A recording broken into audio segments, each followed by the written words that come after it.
മണമുണ്ട്, അല്ലെങ്കിൽ നമ്മളെ ഇവിടെ വിളിച്ചു വരുത്തി ഒരു ആദരവ് നൽകി.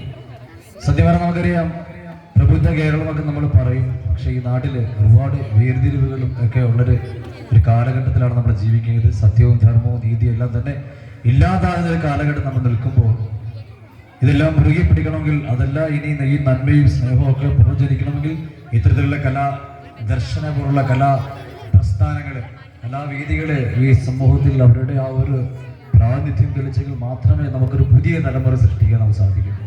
നമുക്കറിയാം, വിദ്യാഭ്യാസം, വിദ്യയും അറിവും വിവേകവും എല്ലാം ഉണ്ടാകണമെങ്കിൽ ഇത്തരത്തിലുള്ള കലാപ്രസ്ഥാനങ്ങളുടെ അതൊക്കെ ഉടലെടുക്കത്തുള്ളൂ. ഞാൻ പണ്ട് ദർശനയുടെ പ്രോഗ്രാമിൽ ഇവിടെ വരുമ്പോൾ പാടാൻ വേണ്ടി വരുന്നതായിരിക്കും. ആ പാട്ട് പാടിക്കേണ്ടത് 100 രൂപയാണ്, 200 രൂപയാണ്. എനിക്കൊരു ഷർട്ട് മേടിക്കാൻ ഞാൻ ആഗ്രഹിക്കുന്നത്. അതിനുവേണ്ടി വന്നിരിക്കുന്നത്, സാംസ്കാരിക സമ്മേളനം കേൾക്കാൻ വേണ്ടി വന്നിരിക്കുക ഇവിടെ. ഈ അന്ന് ഞാനായിരിക്കും പെട്ടെന്ന് തീർന്നെങ്കിലോ എന്ന് ഞാൻ ആഗ്രഹിക്കുമായിരുന്നു.